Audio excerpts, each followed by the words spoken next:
My name is Harina binti Jalari. My matrix number is 36 DUP19 F1014 from DUP4A. Interpret participants' feedback. First, I want to explain about event survey. Event survey are questionnaires designed to collect feedback from attendees. Then, organizer or team can send surveys to participants before, during, or after the event, and they are often shared digitally. Moreover, every attendee has a unique experience, so it is essential to understand every individual's opinion. Next, these survey questions can be asked for public events, training course, conference, exhibitions, and webinars. The importance of feedback. First, feedback keeps everyone on track. That's beneficial for everyone involved in any type of activities like working on a project, preparing for an event, studying, and more. Second, feedback helps teams avoid major mistakes. By creating a clear and honest communication flow during any kind of teamwork, it saves you the time of correction someone's work, reduces errors caused by miscommunication to a minimum, and prevents regret of those who feel like they failed. Third, form better relationships. Feedback promotes honesty and trust. It often involves criticism, which is something most people are not comfortable with, but when given in the right way, it can help them evolve. 4. Constructive feedback motivates people. A friendly approach works well here. We cannot only help others see what they might be doing wrong, but allow them to use this as a piece of advice, not judgment. Make them feel like you believe in them and just want to help them reach the project's goals sooner. That will make them even more motivated to do a good job. 5.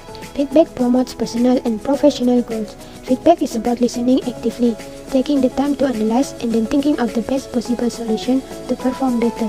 It provides positive criticism and allows to see what everyone can change to improve their focus and results. It brings people together and creates a healthy communication flow. Event survey questions. First is, how satisfied were you with the event? Second, what are the things or topics that you like the most? Third, did the event help you with new learnings or knowledge? 4. Will you be attending our events in the future? 5. Do you have any other comments or suggestions that would help us make future events better? Sample of survey. First, written or paper survey. This survey used the traditional paper and pencil approach.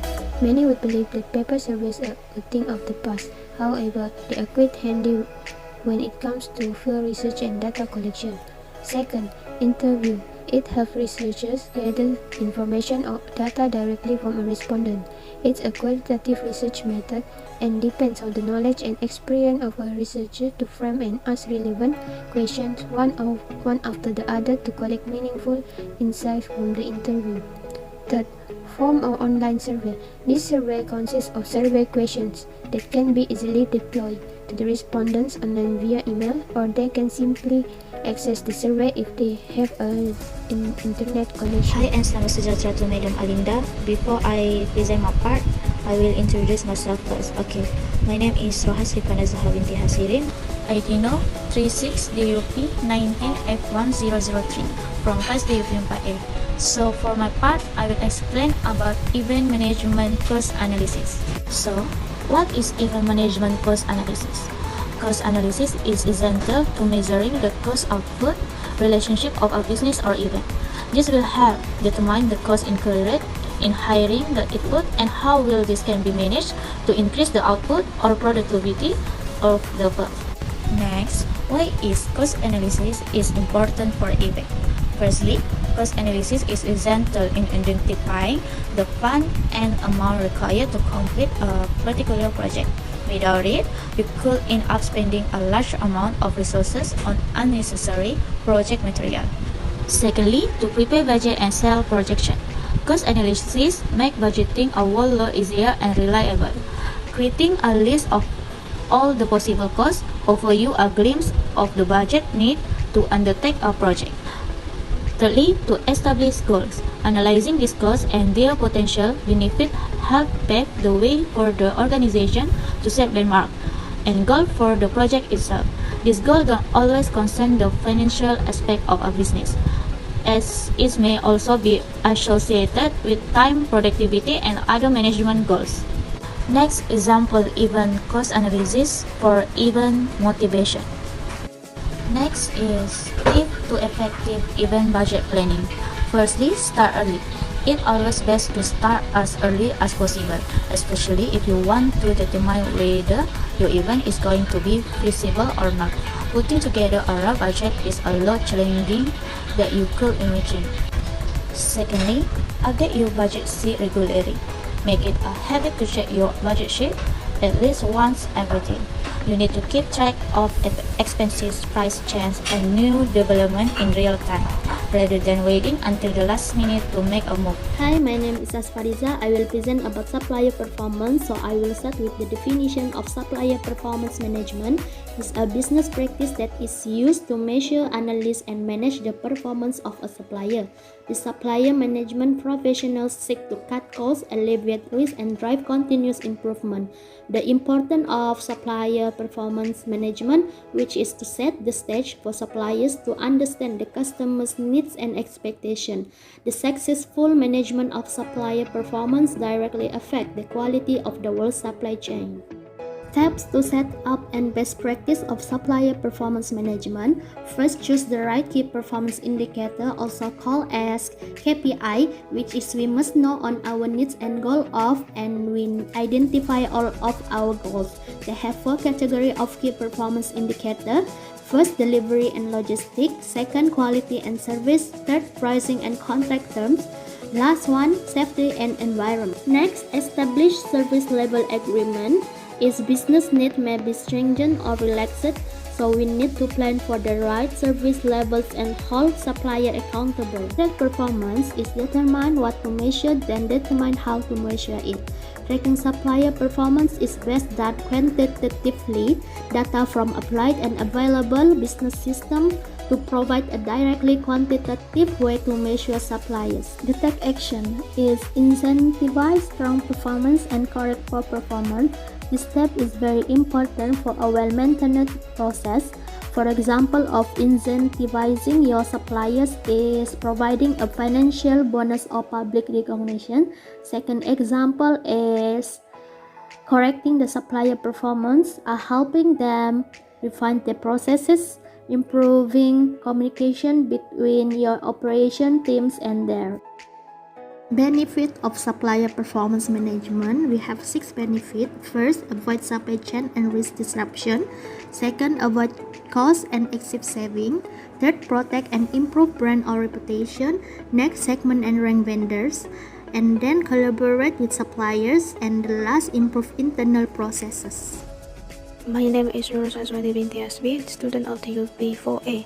Number matrix 360UP 19F1011. SWOT. SWOT stands for strengths, weaknesses, opportunities, and threats. A SWOT analysis is a powerful exercise for assessing your event chance of success or failure. A SWOT analysis will tell you how well the event is positioned to success, 2. What inherent weaknesses you have to contend, 3. The opportunities you poised to act on, 4. All potential threats to look out. This one is as strength. A strength is a resource or capacity the organization can use effectively to achieve its objective. These are the some ways that could describe the strength of the event, which is first, an idea that hasn't been done before, an experienced, motivated team with a record of success.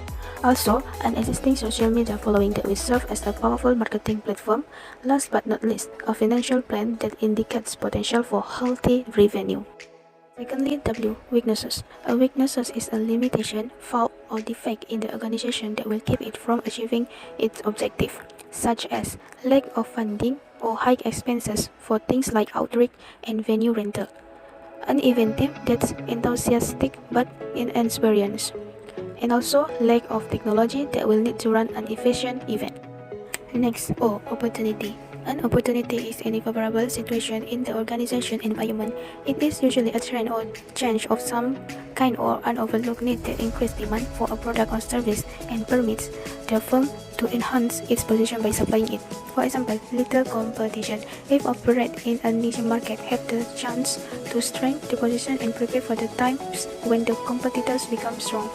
2. Favorable economic condition. The market situation is like use it to prepare for potential bad times. Support from local authorities. If you have the opportunity to cooperate with local government or local respected NGO. It is great to use this chance to work on the image of both the event and the company. Lastly, T. Threat. A threat is any unfavorable situation in the organization environment that is potentially damaging to its strategy. The threat may be a barrier, a constraint, or anything external that might cause problems, damage, or injury. For example, like bad weather, which is it will derail the music festival, or another event will provide competition, or won't find enough sponsor to cover costs.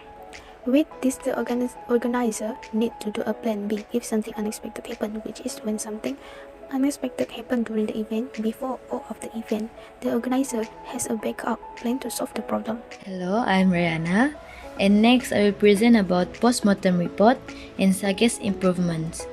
A postmortem is a process for discussing and documenting a project's effectiveness so you can improve operations and mitigate future risks. The process of conducting a postmortem also produces a document that recaps all of a project's events and findings. Also, a postmortem report also discovering what goes on to your project, either it's went right or went wrong. Instead, it will help you to improve your project flows and to make your project will be more successful in the future. A successful postmortem can accomplish. So how it is to have a success postmortem? Here's a few examples. Firstly, improve efficiency. Secondly, learn from mistakes. Thirdly, boost communication. And lastly, promote a positive value. Firstly, improve efficiency. Reviewing the post-project will help to identify chances for improvement and finding a better way to approach another task next time. With postmortem, all team members can do work more efficiently and productive than before because they already know what to improve. Next is learn from mistakes. The most important part of the postmortem is identifying any mistakes and looking for ways to prevent those problems from reoccurring. The easiest way to find out the mistakes is by asking each person from the team for any opinions on what can be changed or improved from the post-project. When we find out the mistakes, we can easily solve it together as a team. That's why learning from mistakes is a good value to make an improvement for ourselves. Moreover, boost communication. A common problem in projects is a lack of communication. By giving all members an attention and sharing each other's opinion, it can bring everyone closer together and improve everyone's awareness of what everyone else is up to and their updates from time to time. This way, it can easily increase the communication efficiency between each other, which is really helpful to achieve success. Lastly, promote a positive value. Postmortem can really help the company to encourage a positive value during work. For examples, the value of teamwork, responsibility, self-motivate, self-confidence, and many more. All these values will surely be useful to be a better person. So that's how we achieve from a successful postmortem. I'm Siti Naratika. I'm from UP4A and I'm student Polytechnic Tawau Sabah PTS. Today I want to present about prepare postmortem report professional. For definition is a postmortem report is a collaborative evaluation that allows a team to assess the success, challenge, and failures of a particular project after it is completed. In other words, it is an opportunity to conduct a retrospective analysis of work process, team collaboration, and technology used in the workplace. How to prepare postmortem report professional? The first is a postmortem is a process for discussing and documents a project influences so that can improve operation and mitigate future risks. Second, the process of conducting a postmortem also produce documents that recaps all of a project event and findings. Third, this document is known as postmortem reports. And the last one, step forwarding and intensive postmortem have a three-step. The first is before the postmortem meeting. Report is to automatically schedule postmortem meeting after all major project and make sure to schedule the meeting for no more than a week after a project concludes. The sooner the better. Second, during the postmortem meeting, must have a moderator because moderator play a very important role. It is also who will start the event as well as will be the one who can ask question with the speaker. In the last one, after the postmortem meeting, gather information during the event such as knowing the participants feedback, the end time of the event, and other. Assalamualaikum and a very good morning. My name is Marvina Bintan Pali. For today, I will present about the before, during, and after postmortem meeting. Okay, before the postmortem meeting, we have 3 steps. In the step number 1 is schedule immediately after project concludes. This step, write successful postmortem report is to automatically schedule postmortem meeting all major project. Number 2 is you should still run a postmortem for small project, but they may not require an in-person meeting. Your team will be the best judge for which project required a meeting. For number 2 is have each team member fill out a pre-meeting agenda. It means by the time of the meeting, all team members should have already reviewed everyone else's note. This fresh up the meeting for making decisions and save time. In the third is create an agenda.